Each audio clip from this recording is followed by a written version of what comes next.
Ovary females का एक specific organ होता है जो पेल्विस में प्रेजेंट होता है। ओवरी का काम होता है एग जनरेट करना और फीमेल हार्मोन्स बनाना, जैसे एस्ट्रोजन एंड प्रोजेस्टेरोन हार्मोन।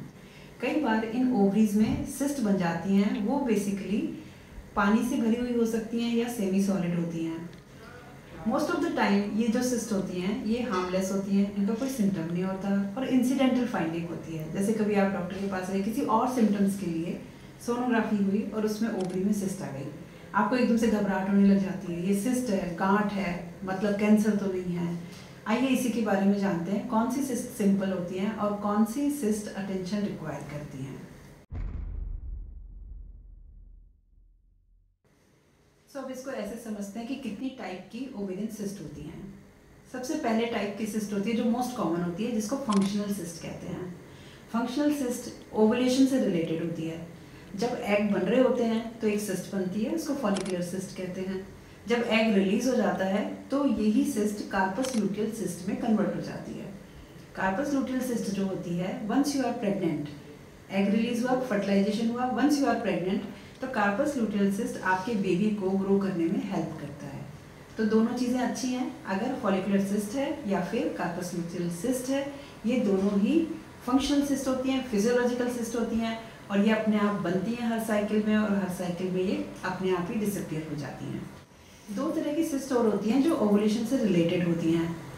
एक होती है जिसको हम सिंपल सिस्ट कहते हैं। सोनोग्राफी में आपने सिंपल सिस्ट लिखा हुआ बहुत वर्ड सुना होगा।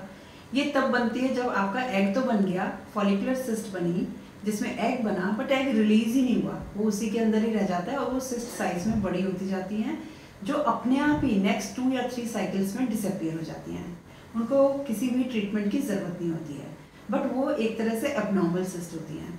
दूसरी टाइप की सिस्ट होती है कि एग रिलीज हुआ बट वो फॉलिकल के अंदर ही रिलीज हो गया और अंदर रिलीज होके वहाँ पे सिंपल वाटरी फ्लूइड की जगह ब्लड इकट्ठा होने लग जाता है, जिसको हेमरेजिक सिस्ट कहते हैं।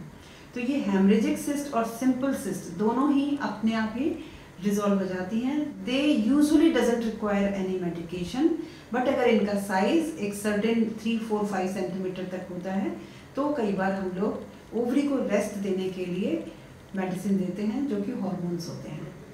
तो ये तो बात थी सिंपल सिस्ट, फिजियोलॉजिकल सिस्ट, जिसको मोर और लेस कोई ट्रीटमेंट की ज़रूरत नहीं होती है। कौन सी ऐसी सिस्ट होती हैं जिसको मेडिकेशन रिक्वायर्ड है या सर्जरी रिक्वायर्ड है और या फिर मैटर ऑफ कंसर्न होती है, जिसमें सबसे नंबर 1 पे आती है cyst adenoma. Cyst adenoma usually ovary के जो सरफेस पे जो सेल्स होती हैं उससे डेवलप होते हैं, grow inside of the ovary में करते हैं। इसमें या तो वाटरी फ्लूइड भरा हुआ हो सकता है या म्यूसिनस फ्लूइड भरा होता है। जिसमें वाटरी फ्लूइड भरा हुआ होता है उसको सिरस सिस्ट एडिनोमा बोलते हैं। ये भी हार्मलेस होती है, ये कैंसरस नहीं है। सेकंड टाइप की सिस्ट इसी में बनती है जिसमें चिपचिपा सा फ्लूइड भरा हुआ होता है, उसको म्यूसिनस सिस्ट एडिनोमा कहते हैं। ये भी सिस्ट जो होती है ये कैंसरस नहीं होती है, बट कई बार ये वाली जो सिस्ट होती हैं साइज में काफ़ी बड़ी होती हैं, 8, 9, 10, 15 सेंटीमीटर की होती हैं और ये सिस्ट सर्जरी रिक्वायर करती हैं।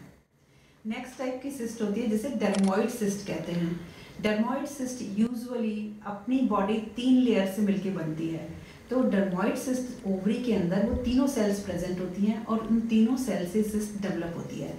तो इसलिए इस सिस्ट में हमको most of the time fat मिलता है, जो अपनी स्किन फैट रिलीज करती है वो होता है, बाल मिलते हैं, दांत मिलते हैं, इवन कई बार इसमें थायराइड टिश्यू भी प्रेजेंट होते हैं। ये जो सिस्ट होती है ये इसका भी ट्रीटमेंट सर्जिकल होता है, मेडिकल मैनेजमेंट नहीं होता है। नेक्स्ट टाइप की सिस्ट होती है जिसे एंडोमेट्रियोमा कहते हैं या फिर इसको चॉकलेट सिस्ट कहते हैं। चॉकलेट सिस्ट क्यों कहते हैं? क्योंकि इसके अंदर जो फ्लूइड भरा होता है वो चॉकलेटी होता है और विस्कस होता है।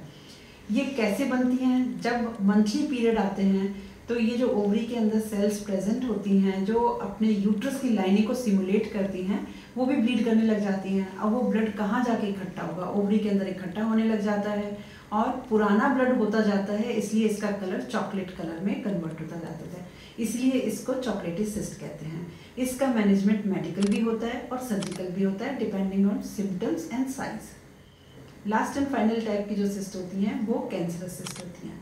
कैंसरस सिस्ट आजकल सोनोग्राफी में भी डायग्नोस हो जाती हैं। अच्छी क्वालिटी की सोनोग्राफी में सिस्ट का क्या कैरेक्टर है, उसमें सॉलिड कंपोनेंट है या ब्लड सप्लाई उस सिस्ट के अंदर बहुत ज़्यादा हो रही है। अगर इस टाइप की सिस्ट है एक्सेसिव ब्लड सप्लाई के साथ, उसके अंदर सॉलिड कंपोनेंट है, उसमें छोटे छोटे कंपार्टमेंट्स बने हुए होते हैं, तो वो वाली सिस्ट पे सस्पिशन रहता है कि ये कैंसरस हो सकती हैं।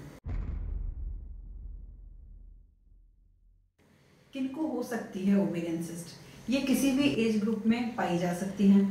जो फंक्शनल सिस्ट होती है वो तो जब तक आपका ओवुलेशन रहेगा फंक्शनल सिस्ट बनती रहती हैं, बिगड़ती रहती हैं, ओवुलेशन के साथ बनेंगी, ओवुलेशन खत्म होने के साथ प्रेगनेंसी के साथ खत्म हो जाती हैं। समटाइम्स ये प्रेगनेंसी में भी कंटिन्यू रहती हैं। उस समय हमें इसे सिर्फ और सिर्फ फॉलोअप में ही रखना पड़ता है, क्योंकि प्रेगनेंसी के टाइम पे हम लोग न तो हार्मोनल ट्रीटमेंट दे सकते हैं और हम लोग सर्जरी अवॉइड करते हैं। तीसरी टाइप की चीज़, तीसरा इसका जो रिस्क फैक्टर होता है वो ये कि अगर आपको पास्ट में सिस्ट हुई होती है तो आपको रिकरेंस होने के चांसेस ज़्यादा होते हैं, जैसे डर्मोइड सिस्ट, जैसे एंडोमेट्रियोमा, चॉकलेट सिस्ट और म्यूसिनस सिस्ट एडिनोमा, जिसमें चिपचिपा सा पदार्थ भरा हुआ होता है, लिक्विड भरा होता है, वो सिस्ट रिकरेंस होने के चांसेस ज़्यादा होते हैं।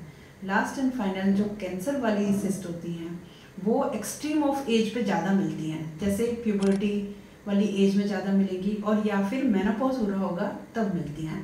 तो जब एक्सट्रीम ऑफ एज पे सोनोग्राफी में सिस्ट आती है तो इर्रेस्पेक्टिव ऑफ इट्स साइज और कैरेक्टर हम लोग रूल आउट करते हैं कि कहीं ये कैंसर तो नहीं है, जिसके लिए हमें कुछ ट्यूमर मार्कर्स होते हैं वो कराने होते हैं और आप पूरे एब्डोमेन की कॉन्ट्रास्ट के साथ MRI कराई जाती है।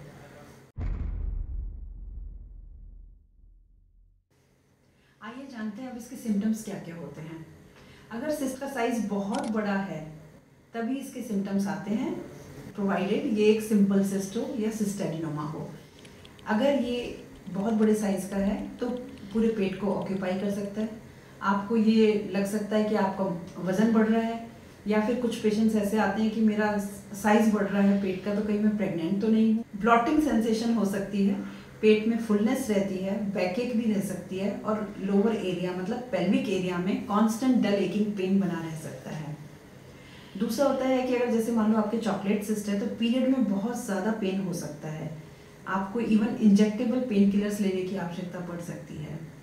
थर्ड जो कंडीशन होती है जैसे मेलिग्नेंसी वाली कैंसर वाली सिस्ट होती हैं, इसमें आपको या तो कॉन्स्टिपेशन हो जाएगा या फिर आपके भूख लगनी बंद हो जाएगी, वज़न कम होने लग जाएगा, आपके लिवर के अंदर अगर ये फैल गया है तो आपको पेट में पानी भी भर सकता है आपका, जिसे असाइटिस कहते हैं। तो अगर किसी भी तरह की ऐसे पेट में एबनॉर्मल सेंसेशन या फीलिंग या सिम्टम्स होते हैं तो इमीडिएटली डॉक्टर से कांटेक्ट करें। What are the complications of ovarian cyst? एक तो ये कि अगर साइज बड़ा है और आप फिजिकली काफ़ी एक्टिव हैं तो टॉर्जन में जा सकती है, मतलब ये घूम जाती है, तो ये सडन इमरजेंसी बन जाती है क्योंकि ये बहुत ज़्यादा पेन करती है। अगर ये घूम गई, ये समझिए इसकी ब्लड सप्लाई रुक गई। दूसरा कॉम्प्लिकेशन हो सकता है कि अगर साइज बहुत बड़ा है तो ये फूट सकती है पेट के अंदर, जिसे रप्चर्ड ओवेरियन सिस्ट कहते हैं। एक हमने केस देखा था जिसमें कार्पस ल्यूटियल सिस्ट जो कि सिंपल सिस्ट है वो रप्चर हो गई, वो तो होती ही है बट वो ब्लीड इतना ज़्यादा करने लगी कि पेशेंट के पेट में ब्लड इकट्ठा हो गया, क्योंकि वो पेशेंट हार्ट पेशेंट थी और वो एंटीकोएगुलेंट मेडिसिन पे थी। तो जब ये रप्चर हुआ कार्पस ल्यूटियल सिस्ट तो कोआगुलेशन प्रोफाइल डिरेंज होने के कारण ब्लीडिंग रुकी नहीं। तो ये भी एक कॉम्प्लिकेशन होता है, स्पेशली अगर हार्ट पेशेंट है पेशेंट और खून पतला करने की मेडिसिन पे होता है। ओवेरियन सिस्ट डायग्नोस कैसे की जाती है? सबसे अच्छा टूल जो आजकल है डायग्नोसिस के लिए वो है ट्रांसवेजाइनल सोनोग्राफी। वो भी डॉपलर के साथ अगर किया जाए तो हर तरह की सिस्ट 99% सोनोग्राफी से डिटेक्ट हो जाती हैं और उसका कौन सा टाइप है ये भी पता लगाया जा सकता है। थोड़ा सा भी अगर सोनोग्राफी में डाउटफुल होता है तो हम लोग पेशेंट को MRI के लिए एडवाइस करते हैं। MRI यूजुअली कॉन्ट्रास्ट के साथ कराई जाती है। कॉन्ट्रास्ट वाला MRI से ये फ़ायदा होता है कि अगर वो कैंसर वाला सिस्ट है तो कैंसर की सिस्ट के अंदर भी आपको वाइट कॉन्ट्रास्ट नज़र आएगा, तो वो मोर और लेस डायग्नोस्टिक हो जाता है कि ये सिस्ट कैंसरस है। इसी के साथ हम ब्लड वर्कअप कराते हैं जिसमें कुछ ट्यूमर मार्कर होते हैं जो स्पेसिफिक होते हैं ओवेरियन कैंसर के लिए। वो मार्कर भी अगर बढ़े हुए आते हैं तो ये ओवेरियन कैंसर जो सोनोग्राफी में अगर सिंपल भी दिख रहा है तो उसका डाउट कैंसर की तरफ होता है। Now let's talk about treatment and management. Functional cyst को कोई ट्रीटमेंट की ज़रूरत नहीं पड़ती है। कई बार कुछ सिस्ट होती हैं जिनका साइज़ थोड़ा बढ़ता जा रहा है, उनको ग्रोथ को अरेस्ट करने के लिए हम ओरल कॉन्ट्रासेप्टिव पिल्स देते हैं जो 21 डेज़ की साइकिल होती है, और ऐसी 2 या 3 साइकिल्स पे हम पेशेंट को रखते हैं जिससे सिस्ट साइज़ में ना बढ़े और अपने आप ही ख़त्म हो जाए। तीसरे तरह का ट्रीटमेंट सर्जरी से ही होता है, that is laparoscopic surgery. Laparoscopic surgery usually cyst को रिमूव करने का सबसे अच्छा तरीका है।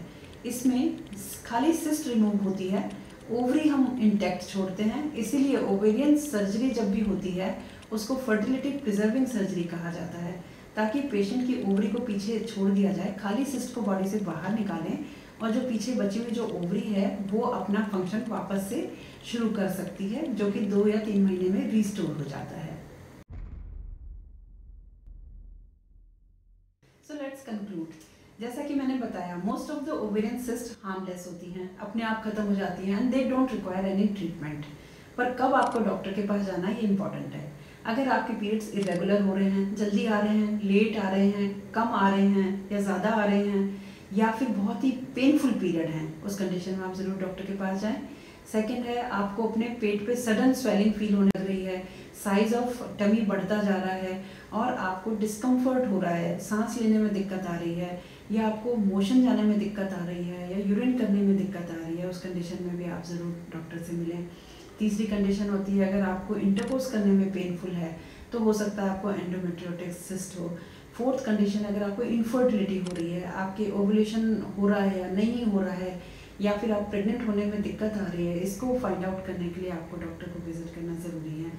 फोर्थ कंडीशन जो है होती है वो कैंसर की तरफ के क्या सिम्टम्स होते हैं वो अगर ऑब्जर्वेशन में है, जैसे कि आपका वेट गेन हो रहा है, आपको लो ग्रेड फीवर रह रहा है, आपको खाने की इच्छा नहीं हो रही है, भूख नहीं लग रही है, आपको कॉन्स्टिपेशन हो गया है, मोशन जाने में दिक्कत आ रही है, ये साइन एंड सिम्टम्स जो होते हैं ये ओवेरियन कैंसर के होते हैं। उस कंडीशन में आप इमीडिएटली डॉक्टर से मिलें।